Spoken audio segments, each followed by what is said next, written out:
வணக்கம். வசியின் வாசிப்புகளில் கம்பராமாயணம், கிஷ்கிந்தா காண்டம், கலன்கான் படலம்.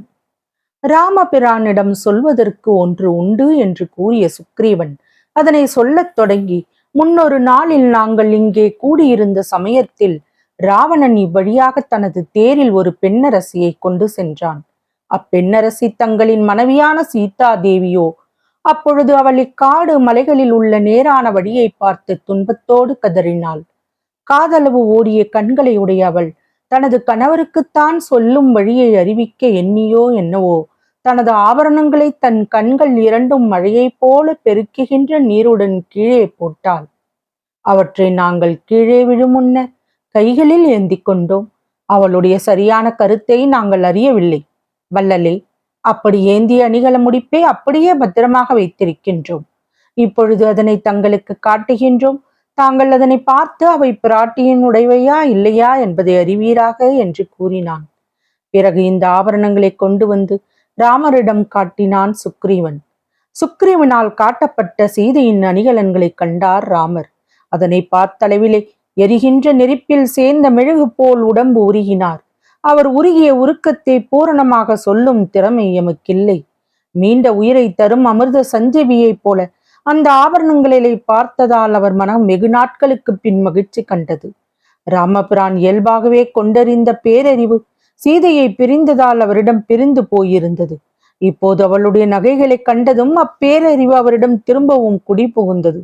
எனினும் அந்த ஆபரணங்கள் அவருடைய பழைய சிறந்த அறிவை அழைத்தன என்று சொல்வேனோ, அவருடைய உயிரை கொன்றன என்று சொல்வேனோ, மேலே பூசிய சந்தனம் போல அவருக்கு குளிர்ச்சியை தந்தன என்று சொல்வேனோ, அவருக்கு தாபம் கொடுத்தனே என்று சொல்வேனோ, என்னவென்று சொல்லுவேன்?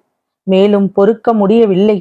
அதனால் அவன் மனம் மிக வருந்தி அனுதாபம் கொண்டு துன்பம் கொண்டவனாகி சுக்ரீவன் ராமரை பார்த்து, பருத்த தோள்களை உடையவரே, தீவினை உடையவனான நான் இந்த அணிகலன்களை கொண்டு வந்து தங்கள் உயிரை ஒழியச் செய்தேன். வேத நூல்களில் வல்லவரே, இந்த அண்டத்திற்கு அப்பாலும் ராவணன் பிராட்டியை ஒளித்து வைத்திருந்தாலும் தேடி அவளை கண்டுபிடித்து ராவணனுக்கு என் வலிமையை உணர்த்தி தங்களின் தேவியை தங்களிடமே கொண்டு வந்து சேர்ப்பேன். ஆகவே தாங்கள் துன்பம் அனுபவித்து மூச்சிக்க வேண்டாம். லட்சுமியை போன்ற கற்புடைய பிராட்டி அஞ்சும்படி அவளிடம் தீங்கு செய்த ராவணனுடைய 20 தோள்களும் 10 தலைகளும் கிடக்கட்டும். தங்களின் ஓர் அம்புக்கு முன் 7 உலகங்கள் மட்டும் என்ன செய்ய முடியும்? இங்கேயே தாங்கள் இருந்தருள்வீர். ராவணன் இந்த 14 உலகங்களில் எங்கிருந்தாலும் அவனை தேடி கண்டுபிடிப்பேன். அவன் தலைகள் 10 மறுத்து அவனை கொல்லுவேன். அவன் கவர்ந்து சென்ற பிராட்டியை தங்களிடம் கொண்டு வந்து சேர்ப்பேன். தாங்கள் இங்கிருந்தபடியே அடிவனாகிய நான் தங்களுக்கு செய்யும் அந்த சிறிய ஏவல் தொழிலை காண்பீராக.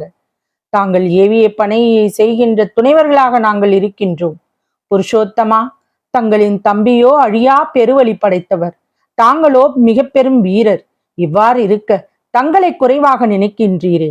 இந்த 3 உலகமும் தங்களின் பேச்சை மீறி நடக்க வல்லதோ? பெரியோர்களின் வாயால் எதனையும் பேச மாட்டார்கள். தங்கள் திறமையை செயலிலே காட்டுவார்கள். தாங்களும் அவ்வாறு தாங்கள் செய்கையால் பெருமை அடைய வேண்டும். அதை விட்டு தாங்கள் ஒன்றும் செய்ய முடியாதவர் போல திகைத்து நின்று துன்பம் கொள்ளலாமோ? சந்தேகமற்ற பேச்சுக்களை உடையவரே, மும்மூர்த்திகளும் ஒருவேளை ஒன்று சேர்ந்தால் தங்களின் வலிமைக்கு ஒப்பாகலாம். அவர்கள் தனித்தனியே தங்களின் வலிமைக்கு ஈடாவார்களோ? பொலிவு பெற்ற வெள்ளை உடையவரே, என்னுடைய சிறிய குறையை போக்குதல் என்பது இப்பொழுது இல்லாமல் பிறகு வேண்டுமானால் அது நிகழட்டும்.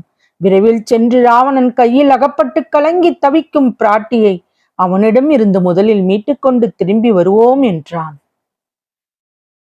அப்போது அண்ணலை வணங்கிய வாயுவின் புதல்வன் அனுமன், பெரிய மலையை போன்ற தோள்களை பெற்றவரே, நான் ஒன்று சொல்ல விரும்புகின்றேன். அதனை தாங்கள் உணர்ந்து கேட்க வேண்டும். எங்கும் தங்களின் கட்டளையை பிறப்பிக்க கூடியவரே, முதலில் வாலியை கொல்லுதல் வேண்டும். அதனை செய்த சுக்ரீவனுக்கு அரசாட்சியை கொடுத்து வானரசேனை முழுவதையும் ஒருங்கு திரட்டி கொள்ளுதல் வேண்டும். அப்படி செய்யாமல் கொடிய ஆயுதங்களை கொண்ட பெரும் வலிய அரக்கனான ராவணனின் இருப்பிடத்தை தேடி கண்டுபிடிப்பது எளிதல்ல. ராவணனின் இருப்பிடம் மண்ணில் இருக்கின்றதோ, மலைகளின் மேல் இருக்கின்றதோ, இவற்றுக்கு வேறான நாகலோகத்தில் இருக்கின்றதோ? நாம் குறைபாடு உடைய இனத்தில் பிறந்தவர்கள். எனவே அவன் இருக்கின்ற இடத்தை இருந்த இடத்தில் இருந்து எளிதில் அறிதல் நமக்கு சுலபமானதில்லை. அந்த அரக்கர்களாலோ ஒரு கணத்தில் எல்லா உலகங்களிலும் போய் சேருவார்கள். தாம் சென்று அந்த இடங்களில் உள்ள எல்லா பொருட்களையும் தாம் விரும்பியவாறு அபகரித்துக் கொள்ளுவார்கள். உயிர்கள் செய்த கொடிய பாவம் தடுக்க முடியாமலும் எதிர்பாராமல் வருதல் போல வருவார்கள். அந்த பாவம் செய்ய வேண்டியவற்றை செய்துவிட்டு மறைவது போல அங்கங்கே தாம் விரும்பிய பொருளை கவர்ந்து கொண்டு திரும்பி போய் விடுவார்கள். ஆதலால் அத்தன்மை உடைய அரக்கர்கள் வாழ்கின்ற இடத்தை அறிதல் நமக்கு எளிதான செயல் இல்லை. ஒரே சமயத்தில் உலகங்களின் எல்லா இடங்களுக்கும் சென்று பிராட்டியை தேடி கண்டுபிடிக்க வேண்டும். அப்படி இல்லாமல் வரிசை கிரமமாய் ஓரிடம் விட்டு பின் ஓரிடமாக தேடுதல் சாத்தியமில்லை. ஏனெனில் உலகம் பறந்து கிடக்கின்றது. அதனால் சிரமம் உண்டு. மேலும் அப்படி தேடுவதற்கு பல ஆண்டுகள் பிடிக்கும். 70 வெள்ளம் என்னும் எமது வானர சேனை பறந்துள்ள உலகங்கள் யாவையும் முழுவதுமாக பிரளய காலத்தில் பொங்கும் கடல் போல மூடவல்லது. மேலும் அது கடல் நீர் முழுவதையும் குடிக்க வேண்டும் என்றாலும், பிரம்மாண்டத்தை கீழே பிடித்து தூக்க வேண்டும் என்றாலும் அப்படி தமக்கு இடப்பட்ட கட்டளையை தவறாமல் நிறைவேற்றும். ஆதலால் நீதி தேவரே, முதலில் வாலியை கொன்று பின்பு பிராட்டியை தேடுவதே நன்மை தரும் என்று நினைக்கின்றேன் என்று கூறினான். மாருதியின் வார்த்தைகளை கேட்ட ராமபிரான் அதுவே தக்கது என்றார். பின்பு நாம் முதலில் வாலி இருக்கும் இடத்துக்கு செல்வோம் என்றார். ராமர் சொல்லியதும் மற்ற யாவரும் அதற்கு உடன்பட்டார்கள். கடைசியில் சுக்ரீவனும் அவனது மந்திரிகளான அனுமன், தாரன், நலன், நீலன் ஆகிய 4வரும் ராமலக்ஷ்மணரும் அங்கிருந்து புறப்பட்டு சென்றார்கள். அவர்கள் ஆச்சா மரங்களும் பச்சிலை மரங்களும் ஏல மரக்கொடிகளும் வாழை மரங்களும் மாமரங்களும் சுரவுண்ணை மரங்களும் நெருங்கி வளர்ந்துள்ள மலைச்சாரர்களின் வழியாக போனார்கள். அந்த வழிகளில் எல்லாம் வானர மகளிர் ஆடும் ஊஞ்சல்களும், அந்த ஊஞ்சல்கள் இல்லாத இடங்களிலே தழைகள் காற்றில் அசைந்தாடுகின்ற சந்தன மரங்கள் மலர்ந்த மலைச்சாரல்களும், அச்சாரல்கள் இல்லாத இடங்களிலே மேகங்கள் உலவும் மலைமுகடுகளும், அவை இல்லாத இடங்களிலே வாசனை வீசும்படியும் தலை துளித்தும் உள்ளதான செண்பக மரங்கள் வளர்ந்துள்ள சோலைகளும், அச்சோலைகள் இல்லாத இடங்களிலே பொன்சை குன்றங்களும் இருந்தன. அவர்கள் அந்த மலைச்சாரல்களின் வழியில் ஏறும் போதும் இறங்கும் போதும் அவர்களின் பாதங்கள் அணிந்திருந்த வீரக்கழல்கள் ஒளி செய்தன. அந்த ஒளியால் நன்றாக கண்மூடி தூங்கிக் கொண்டிருந்த மேகங்கள் நன்றாக விழித்து தெளிந்து எங்கும் வானத்தில் உலவத் தொடங்கின. அவர்களின் வீரக்கழல் ஒளியால் மேகங்கள் எங்கும் பறந்தோட மலைச்சாரல்களில் உள்ள பாம்புகள் அஞ்சி ஓடி போயின. அவைகளின் யானைகளோட சங்கங்களும் சிங்கங்களும் அச்சம் மிகுந்து ஓடின. நீர்நிலைகளில் உள்ள மீன்களும் அஞ்சு விலக புலிகளுடன் கருங்குரங்குகளும் பயந்து ஓடின.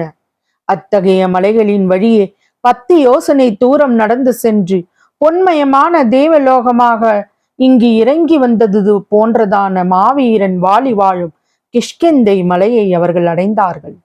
அம்மலையை அவர்கள் அடைந்ததும் அங்கே நின்று இனி என்ன செய்வது என்று தங்களுக்குள் பேசிக் கொள்ளலானார்கள். தொடரும். பசியின் வாசிப்புகள் பிடித்திருக்கும் என்று நம்புகிறேன். எனக்கு சப்ஸ்கிரைப் செய்து, லைக் செய்து, ஷேர் செய்யவும். தங்களின் மேலான கருத்துக்களை கமெண்டில் பதிவிடவும். அதுவே எனக்கு உற்சாகமூட்டும். நன்றி.